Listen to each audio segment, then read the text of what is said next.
tá gravando. Ok. Foi com o Felipe que não confia, olha lá. Olha, Não, aqui, fui desviado. começou a gravar também no podcast. Então, Ótimo. queridos, esse é o podcast episódio número 1. Então, o nosso apresentador quem é? Guilherme Martinelli É Brando. o melhor. Conta aí, Guilherme, conta um pouquinho de ti. Bom, meu nome é Guilherme Martinelli Brando, sou advogado civilista aqui em Caxias do Sul, atuo no escritório Kelly Pimenta Advogados.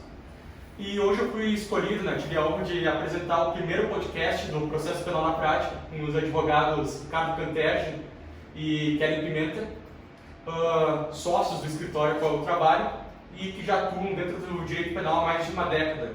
Ou seja, têm muita experiência, são exímios no que fazem. Um mais focado dentro do plenário do júri e o outro mais focado na questão do flagrante, que seria a doutora Kelly. Bom, eu separei algumas perguntas que foram feitas através das redes sociais, Instagram, Facebook, Nos adicione nas redes sociais, a doutora Kelly Pimenta. Verdade. Vamos deixar nossas redes sociais aqui. Vai ficar, depois o Guilherme vai deixar ali pro... todo mundo poder acompanhar as todo redes mundo poder acompanhar as sociais, redes seguir. sociais. Aliás, vamos falar um pouquinho do podcast, Por do favor. Ricardo, como ele foi idealizado por mim, pelo doutor Ricardo, a fim aí da gente compartilhar essa prática, a realidade mesmo, né, Ricardo? A gente espera não, a gente deseja cumprir com isso, com que a nossa prática seja verdadeiramente compartilhada, daí o nome, o processo penal na prática, e também, como o doutor Ricardo nos pontuou aqui no começo, unir a classe. Pois é, esta ideia de nos unirmos a partir de uma construção e de uma prática foi que nós originamos esse podcast. Por quê?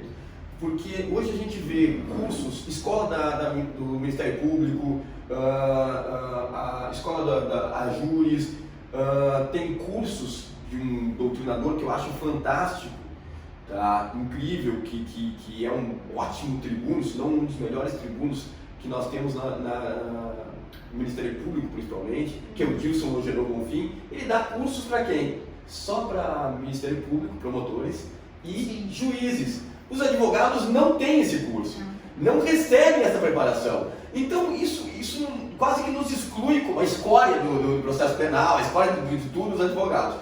E aí então surgiu, nessa pandemia a gente viu muita coisa, ouviu muita coisa, tá? Algumas muito boas de colegas que a gente acompanha e outros nem tanto. E aí isso me fez o quê? Kelly, vamos lá, vamos criar um podcast, vamos unir essa classe, vamos discutir. Aliás, vocês advogados que têm perguntas, que têm questionamentos, que têm mais experiência que a gente também, ou menos, não importa, venham participar com a gente, entrem em contato, façam perguntas, digam para nós, olha, eu quero participar, eu tenho uma situação aqui que vale a pena nós discutirmos com os colegas, tá? E vamos melhorarmos a advocacia como um todo. Essa é a ideia. Muito bom.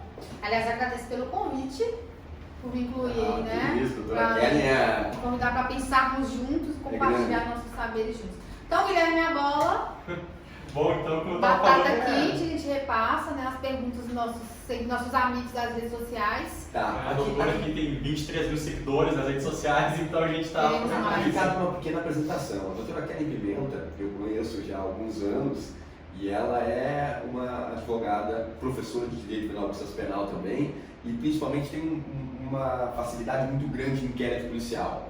Tá?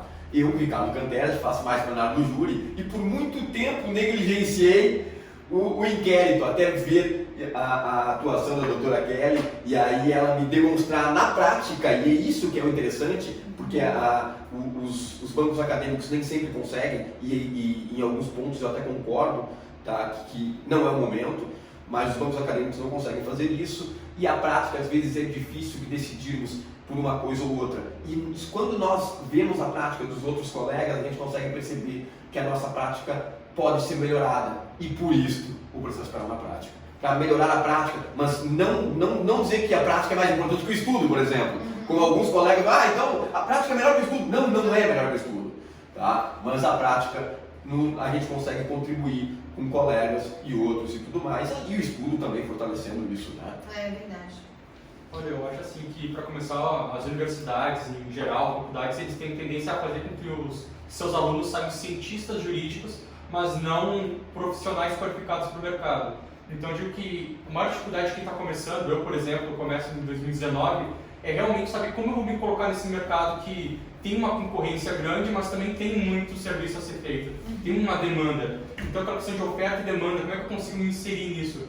E até separei perguntas nesse sentido voltadas ao direito criminal para poder sanar as dúvidas de pessoas que me perguntam, para conseguir ajudar eles nesse início que às vezes se torna meio traumatizante porque nos tira de uma zona de conforto muito grande. Pois é, eu gostaria de pontuar uma situação. Eu conheci a doutora Kelly, advogada criminal, e eu advogado criminal. E nós nunca enxergamos um no outro um concorrente. Nunca. Eu tenho colegas até hoje, vários colegas que me ligam, ô doutor, vem cá, eu tenho um problema. Eu já liguei para vários. E eu acho que o que vai nos diferenciar uns dos outros é a capacidade de se colocar numa condição de humildade, de questionar e de evoluir com a advocacia criminal, com a prática, com os estudos, que é aquele exemplo que eu dei, por exemplo, da doutora Kelly Pimenta, no sentido do inquérito, por exemplo, que ela me ajudou a melhorar a minha visão de inquérito policial. Eu posso contribuir? Por Uma favor. contrapartida? Por favor. Posso externar, né, Ricardo? Aliás, Guilherme, e preciso disso, o meu contato com o Dr. Ricardo foi agora fazendo 4 anos, né? Eu sou de Minas, advogava em Minas, a advocacia estava totalmente, já tinha sido fadada mesmo ao fracasso, e lá de Minas, eu com uma amiga numa rede social, eu também nunca conheci essa amiga pessoalmente, né? Até então, e eu perguntei, olha, eu tô pensando em ir advogar no Rio Grande do Sul, precisamente em Caxias do Sul. O que você me diz? Como que tá? Eu sou criminalista, eu penso em continuar minha advocacia criminal no Rio Grande do Sul, o que você pode dizer? Ela falou assim, olha, doutora, eu advogo em Canela, eu digo que aqui no estado do Rio Grande do Sul é muito tranquilo, muito bom de advogar, mas eu vou passar o contato para o meu colega Ricardo Cantete, que está advogando em Caxias do Sul. Nesse momento eu fiz contato com o Ricardo, ele já tem um bom coração, não preciso reforçar. Só que eu digo isso pra ele, eu já falei pra ele várias vezes. Quando eu liguei pro Dr. Ricardo, eu logo falei, quem tem? Pode me falar, meu nome é Kelly, e eu, aquela juventude, né? Tô pensando em advogar, desbravar o Eldorado, o famoso Eldorado, Caxias do Sul. Pense em advogar em Caxias do Sul. Então. O Ricardo, Dr. Ricardo, posso falar Ricardo, porque a gente tá aqui entre amigos mesmo. Claro. Ele tinha 2 opções. Ou ele ia dizer, né, nossa, péssimo, saturado, muito horrível de trabalhar aqui em Caxias do Sul, o sistema é muito mais burocratizado, olha, fiquem por Minas. Ou ele poderia falar, não, tranquilo, pode vir sim, vai dar certo pra você, tá dando certo pra mim. Legal. E o Ricardo optou pela segunda opção. A primeira era mais confortável pro Ricardo, menos um criminalista, todos pontos. Só que não, cara, o Ricardo, não sei se você lembra, a despesa do Ricardo, o que ele gastava, quanto que ele ganhava, o que ele já tinha adquirido, e eu falei, putz, Vou pra lá. vou pra lá. E olha aqui como é que a gente tá hoje. E a gente tá unidos. A gente evolui juntos, a gente Aprende junto, erra junto. E esta situação do podcast é que é importante para nós, por isso que eu clamo tanto para que a advocacia se una, tá? Porque a gente consegue, inclusive os anseios, o sofrer, porque a advocacia é aprender a sofrer. A gente recebe mais não do que sim. E quem está nos olhando tem que saber disso. Nós recebemos mais não do que sim. Mais indefere do que efetivamente os deferimentos. Tá? E é normal. Não há problema nisso. Óbvio, a gente luta para conseguir mais deferimentos, luta para conseguir habeas corpus concedido, luta para conseguir mais absolvição do que condenação. E por isso que tem que vibrar. Sim. Nós temos que vibrar com cada absolvição, nós temos que vibrar com cada deferimento, nós temos que vibrar pelo colega que conseguiu. Poxa, colega, tu conseguiu uma absolvição, que legal, me mostra, me diz como. Por quê? Porque esse é o caminho. Enquanto os promotores fazem cursos para desestabilizar, e eu ouvi isso de um colega, que um promotor, que é um amigo meu, disse, olha, participei de um curso horroroso. É mesmo? Eu, sim, curso para desestabilizar advogado no júri. Eu digo, meu Deus! Então nós temos que fazer um curso para desestabilizar, né? Exato, que isso? Desestabilizar a acusação. Isso é um absurdo! Sim. Entendeu? Mas infelizmente é isso. Mas E nós temos que nos prepararmos. Nós temos que estudar mais, nós temos que trocar mais experiências. E a prática, o podcast, ou também as redes sociais, servem para isso. E é esta a nossa pretensão. Essa é a nossa pretensão. Bom, sei lá, eu acho que já... Então, foi uma pergunta ou já respondeu? Olha, não sei, eu não Respondido. vou fazer as 9 perguntas, se já foi, a gente diz depois, A mas... primeira é o início da vez? Vamos começar por partes, então. Vamos Uma começar. pergunta clichê, né, que todo mundo faz e até peço desculpa por estar fazendo ela, né, mas Mas como é bem começar? propícia pro nossa inauguração do podcast.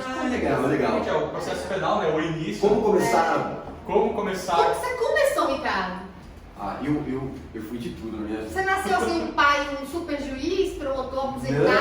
Não. A gente olha desse jeito, acha que você já nasceu num berço de ouro advogando em alto nível. Já nasceu dentro de uma Mercedes? Não nasci numa Mercedes, não nasci no berço de ouro, muito pelo contrário, eu fui pagotinho de mercado, eu fui recepcionista, eu limpei banheiro, eu fiz de tudo até me formar, fui garçom, uma vez que eu estava como recepcionista de um hotel, à noite faltou o camareiro, eu fui camareiro também naquele momento lá.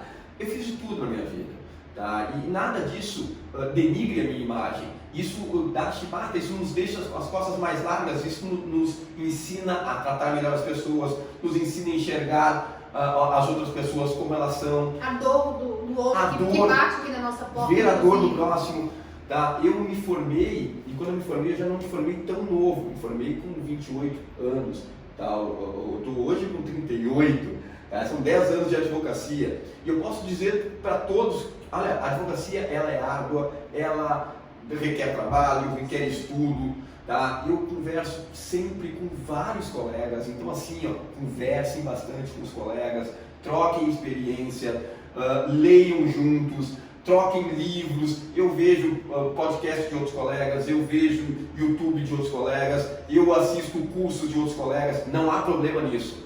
O que nós temos realmente é que nos aproximarmos e melhorar. Mas assim, a minha advocacia não foi da noite para o dia, foi com muito estudo, com muita dedicação. No início foi muito difícil para se bancar, para bancar a tua estrutura. Tá? Logo no início é ruim para cobrar, tu não sabia como cobrar, tu não sabia por que cobrar, tu não sabia chegar numa audiência, não sabia o que perguntar. O medo de não ter cliente. Tá? Então tudo isso passa pela cabeça de todos nós. Tá? Então a advocacia para mim, o início foi tão difícil quanto é para a maioria dos advogados. O meu também, quadro aqui, o meu também foi bem difícil. Aliás, eu comecei várias vezes. E a perseverança, isso faz diferença, né? Assim começou várias Eu comecei várias vezes, eu trabalhei muito tempo em gabinete, então eu saí engessada, eu pensava como juiz. O meu primeiro cliente, eu já condenei mentalmente, porque eu já fui fazer sentença. Deve ser difícil. Muito difícil. Ali foi o começo. Eu comecei também com o primeiro escritóriozinho que não deu certo, sabe? Aquele escritório típico. Vamos abrir o escritório ali, lá em cima, e o cliente não vai, e você espera o telefone tocar, o telefone não toca, passa alguém no corredor, não é pra você. Então tudo isso aí não deu certo, aí eu mudei de cidade, fui pra Barbacena, recomecei lá na frente da delegacia, eu comecei a pegar um know-how de onde eu deveria estar, onde está o meu nicho, que eu estava nos lugares errados, de quem não me contrataria. Eu precisaria estar na delegacia, precisaria estar próximo ao fórum. E quem está começando tem uma coisa, te cortando, né, doutora? Por favor, acrescentando. Quem está começando sempre tem uma coisa difícil, não tem experiência. Sim. Ô, doutor, e aí, quantos júris tu já fez? Pois é. Esse é o primeiro, vamos lá, vamos pegar junto. É difícil, dar o primeiro passo é difícil, então por isso que é legal fazer cursos de júri, por isso que é legal se preparar, por isso que é Você legal. acha de estágio em escritório, Ricardo? Estágio, pra quem quer advogar, eu não fiz e eu deveria ter feito. Eu também não fiz. Eu não fiz, deveria ter feito. Tá, mas eu me aproximei na época de professores de direito penal, processo penal. Tá, eu fiz na época uma coisa absurda. Meu primeiro habeas corpus, tá, que acabou sendo deferido uma liminar. Mas foi muito absurdo, que eu lembro até hoje, porque eu, recém-formado, não tinha aquela experiência de estágio, né? Então assim, seguinte, vou fazer meu primeiro habeas corpus. Liguei para o meu professor para ver se a minha tese estava adequada. O professor disse: não, parabéns, vai lá, escreve, toca a ficha, vai aprender, vai para frente. Beleza. Eu digo: pois é, mas e agora, cara? Eu não tenho essa experiência, né? resolvi ligar para o Tribunal de Justiça. Sabe? Liguei para o tribunal e disse Como assim, faz um habeas corpus? quero falar com o desembargador. Tu não sabia. Aí o cara não entendeu, o rapaz não entendeu, foi muito educado. Tu quer o quê? Não, eu quero falar com o desembargador, eu tenho um habeas corpus para fazer e tal. Quero ver o que eles esperam do habeas corpus e tudo mais. Um rapaz, numa paciência monstra, que eu acho que eu, se fosse servidor, não teria. Tá? Ele riu, brincou comigo, disse, doutor, quantos anos o senhor tem?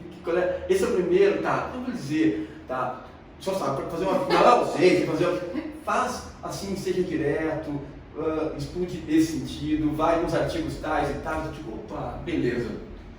E foi assim que eu comecei há 10 anos atrás. E lá eu fiz uma discussão na época de fruto da arma envenenada, de um homicídio, que o rapaz tinha confessado na delegacia com uma gravação informal. Tá? O juiz até hoje é muito gentil, muito educado. Tá? Na época ele havia indeferido, fui para o tribunal, caiu na terceira Câmara Criminal, que era uma Câmara mais benéfica, o desembargador Giacomotti me concedeu a liminar das corpos e eu fiquei numa felicidade monstra, me achando o advogado. Depois foi indeferido os quantos das corpos, eu disse, poxa, mas como assim? Até que eu comecei a entender essa rotina. Por isso a necessidade. Eu acredito hoje, para quem quer advogar, procurar um escritório para fazer estágio. E, gente, nem que for voluntário, cara, não sei se pode, né? Não é? Pode? Fazer estágio voluntário? Pode na defensoria pública, pode Não fazer no escritório não. No escritório pode também.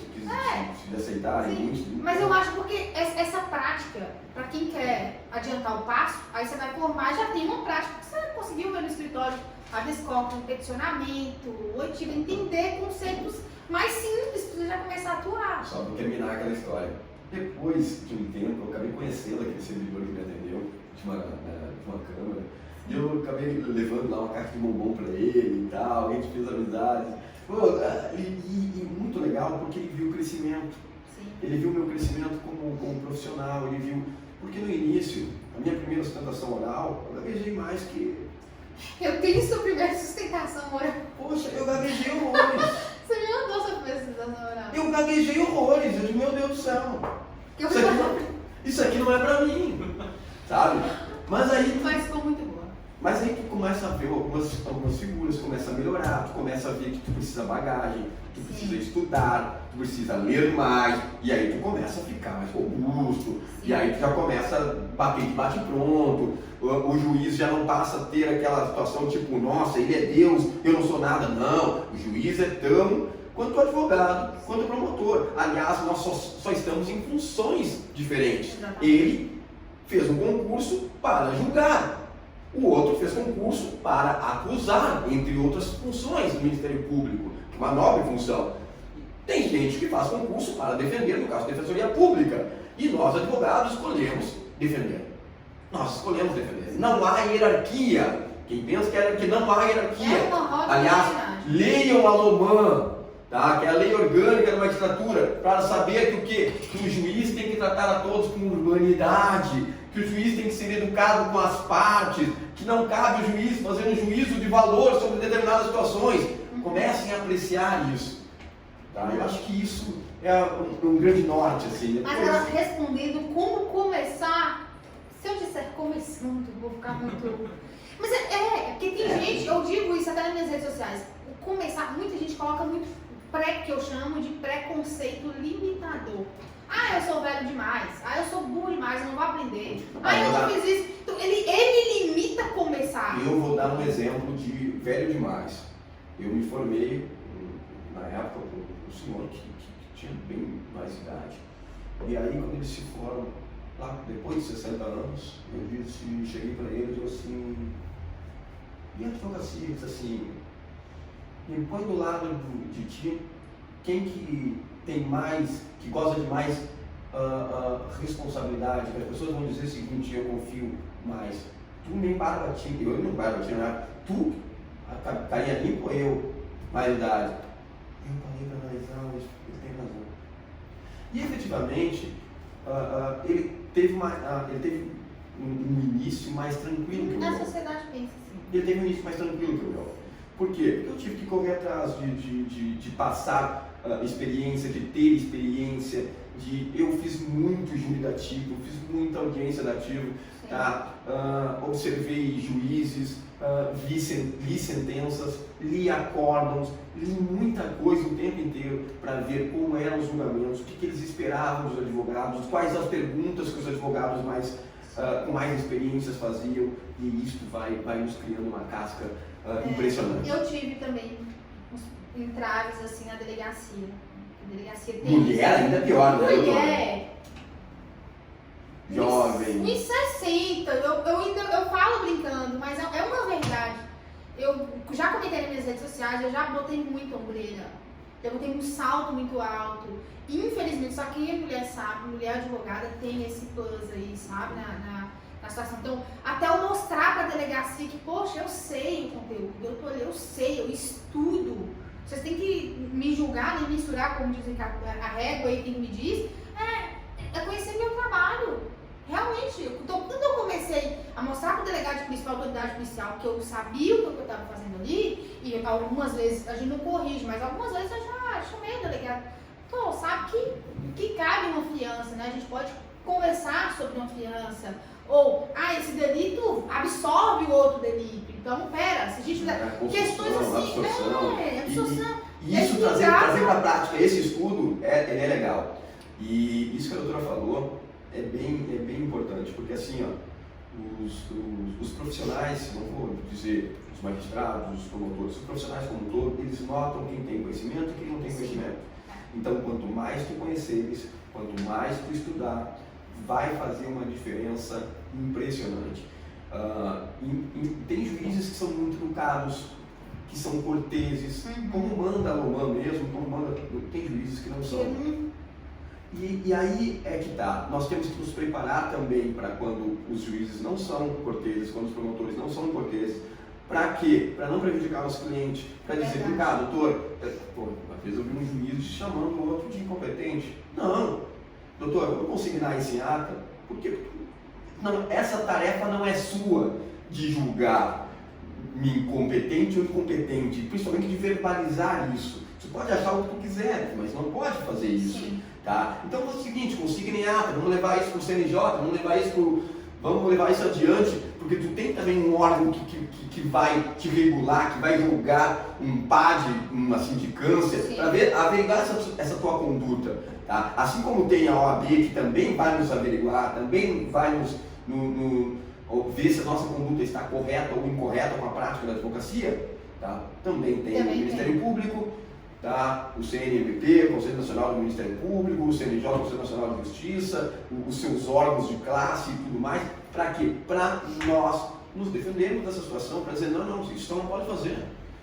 Sim. Isso, para por aí. Vamos consignar em ata e vamos continuar. Não é meu pai, não é... Uma vez um magistrado disse, falou para o cliente, que bandido, não sei o que. Não, peraí, você não tem que xingar ele, você não é pai dele. Você vai dar a sentença, se eu achar que tem que recorrer, vou recorrer e tal, mas ele é um cidadão que merece direitos, depois se discute o restante. Eu também já tive situação, a juíza já bateu na mesa assim, esbravejando, porque ela queria finalizar o interrogatório do meu cliente, eu não queria. Entende? Eu tive que ir, ou eu vou acionar o meu órgão, aí eu vou acionar o AB, mas a senhora pelo menos me respeite enquanto profissional, já me respeite. Quando nós trocamos experiências, a gente fala, olha, estou com um problema, tive um problema com o magistrado tal, tenho um problema com o promotor tal, tenho um problema com outros colegas. E existem problemas.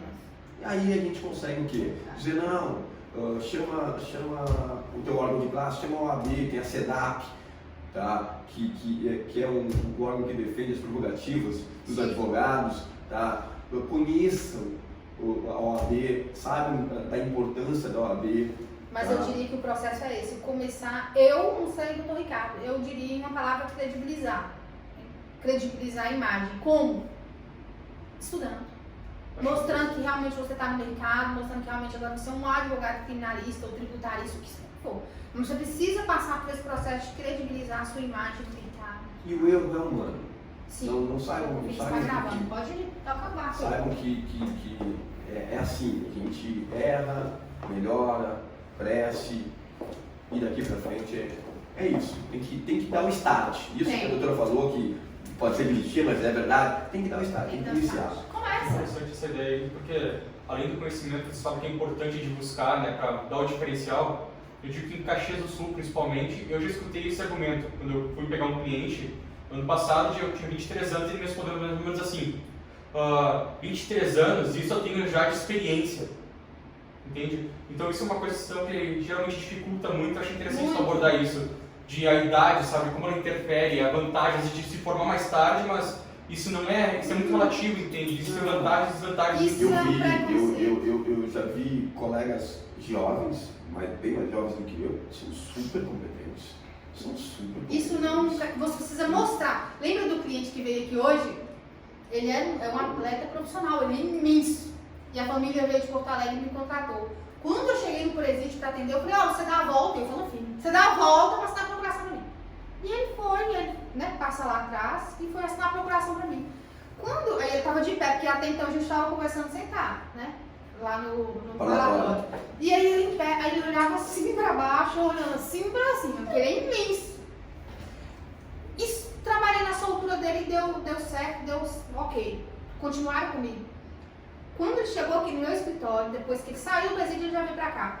Ele falou assim, doutora, eu preciso confessar uma coisa, eu estou um pouco incomodada, eu preciso confessar. Eu, pode ficar à vontade.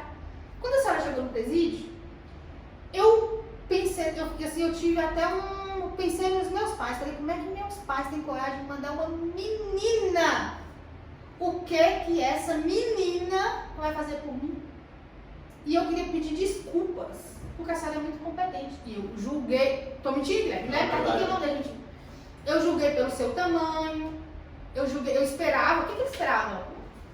Um advogado grandão, mais velho, né? E chegou uma menina.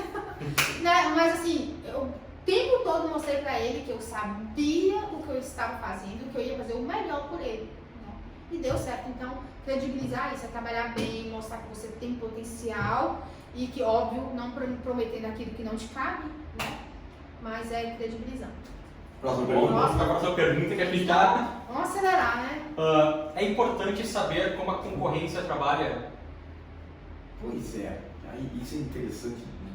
Se eu puder dar um start já nessa resposta, eu não vejo os meus colegas como concorrentes. Eu não tenho essa visão. Eu também não vejo. Essa visão bem particular. Tá? Eu tenho colegas maravilhosos, cada um com um estilo. Tá? Tem os colegas que escrevem melhor, tem outros que falam melhor, tem outros que escrevem e falam bem, tem colegas que pensam na advocacia de um jeito, tem outros que pensam de outro, não tem um modelo a ser seguido. Então eu particularmente, eu não enxergo ninguém como concorrente.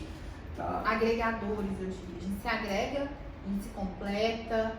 Não existe uma concorrência. Vai ter pacientes que vão chegar aqui e vão dizer, eu quero uma mulher, eu quero a doutora Kelly, eu já vi ela atuar, ela me passa firmeza, me passa confiança. Vai ter paciente que vai dizer o seguinte, não, o doutor Camperge tem uma oratória legal, é incisivo, é firme. Vai ter de todo tipo. Tu vai agradar uns, vai desagradar outros. Tá? Na vida é assim. Sim, na advocacia não é diferente. E eu, particularmente, não vejo os meus colegas como concorrentes. Tá? Acho que tem visões diferentes. Acho que eu posso concordar ou não concordar com algum modelo dele particular. Não tem um modelo que seja o correto. Tem um modelo que eu me encaixo, tem um modelo que ela se encaixa, tem um modelo que tu e os colegas, cada um tem o seu. E é normal e natural isso. Sim, concordo. Não tem nem o que acrescentar. Vamos à próxima pergunta, então. Não, só uma questão que eu queria colocar achei interessante falar que se complementam, né, os diferentes personalidades, né, de trabalho.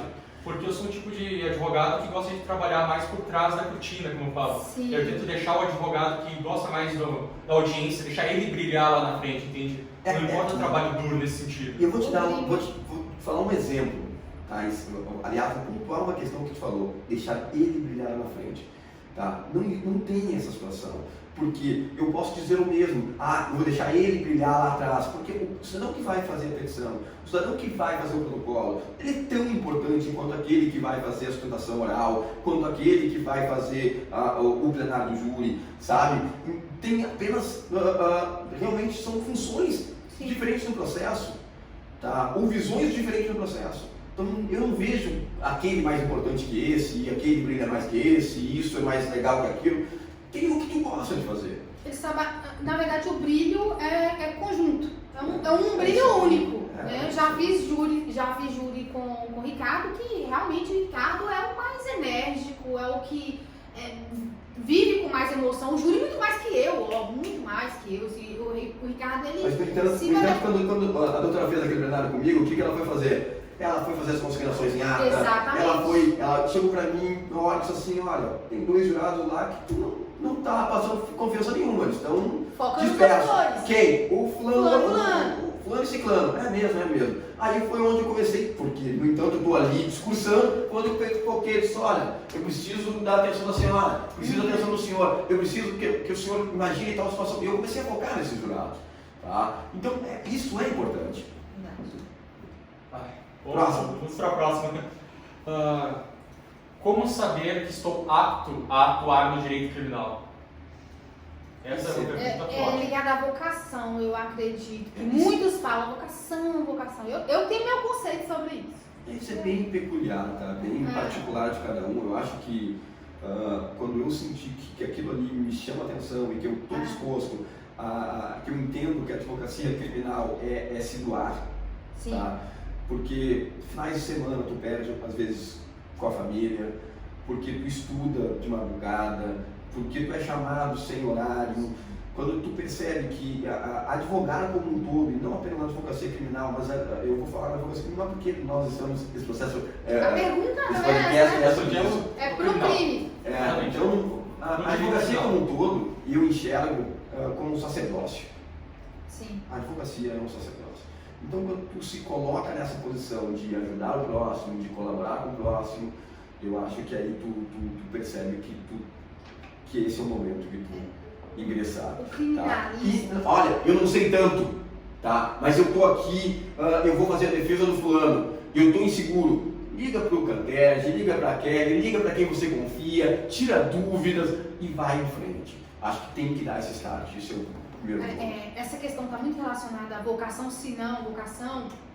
O criminalista, isso é uma análise minha, tá? Assim, eu acredito que o criminalista ele não nasce criminalista, eu já disse isso. Ou, formei agora, pum, deu estalo, eu vou ser criminalista. Pode ter um viés. Você pode se gostar do embate, você pode gostar, porque o direito criminal ele instiga.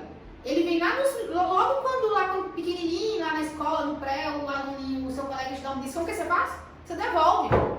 Né? Então isso tem muito a ver com isso. E aí começa a debate. É justo, não é justo? Melhor seria contar para a professora e a professora julgar. Uma vez um colega, eu te cortei, né? Eu sou péssimo. Só um minuto. Termina. Mas por que o direito criminal ele atrai tanto? Porque vem bem dessa... É algo já no... Como que a gente diz? É instintivo.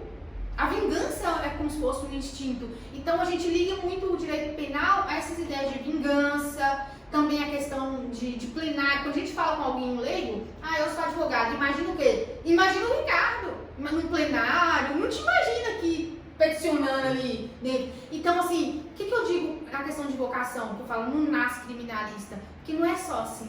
É um enfrentamento, você tem que entender que vai ter um Estado muito forte, um Estado com monopólio de prova, um Estado autoritário, que ele vai vir, ele vai se levantar contra qualquer um. E aí o criminalista, qual que é a vocação? É você entender o que você vai enfrentar, quem vai estar do lado do indivíduo é você, e que você precisa enfrentar um Estado muito forte. Então, quando você vai estar pronto? Quando você compreender contra o que você precisa. Tem que ter coragem, foi a palavra que o Ricardo colocou. Coragem, né? Para enfrentamento. Esse tempo também só dá para se colocar que a vingança é um instinto então, primário de todo ser humano, tipo, é algo primitivo. Dizem os doutrinadores. Lauri Lopes Júnior costuma dizer isso, né? Olha, eu vítima, posso querer ter os instintos mais selvagens, sabe? E é por isso que a vítima é afastada do processo como um todo, né? A gente entende o local dela, entende a dor, entende mais, mas a vítima quer o quê? Quer vingança, quer dor, quer, sabe? Agora o processo não, o processo tem que saber se efetivamente essa pessoa foi a culpada, qual é as circunstâncias que cercam esse fato, se efetivamente ela agiu deliberadamente ou em legítima defesa ou não e tal. Tudo isso tem que ser compreendido. Sim. Tudo isso tem que ser compreendido. Então por isso que o processo penal foi afastado um pouquinho. Vocês têm um aluno recém-formado, aliás, recém entrou na faculdade e ele disse assim, doutor, me diz uma coisa, eu estou entrando na faculdade, eu quero compreender como é uma petição. Eu digo, como é que eu vou explicar para ele que ele mal começou? Eu digo, que semestre? Não, vou começar amanhã. Eu digo, foi aprovado agora, eu não sei como é que é uma petição, eu quero chegar já sabendo que é uma petição. Eu disse, todo mundo sabe como é uma petição. E ele ficou me olhando, como assim? Eu não sei. Eu disse, o cara que sabe.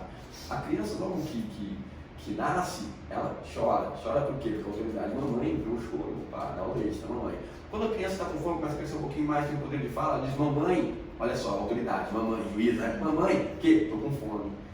Tá? Ela já sabe quem é, o que quer, o pedido, estou com fome, sabe quem é a autoridade, mamãe. E aí ele fala o pedido dela e vai ser definido ou não. E se não for definido, adivinha, vai o vovó, que é quase o STF na situação da vovó. A mamãe não me deu comida, pelo amor de Deus, eu tô com fome. A vovó vai lá e manda, mamãe, recuta aí, dá uma mamazinha pra ela. Tá? E é mais ou menos isso, fazendo uma brincadeira aqui, evidentemente.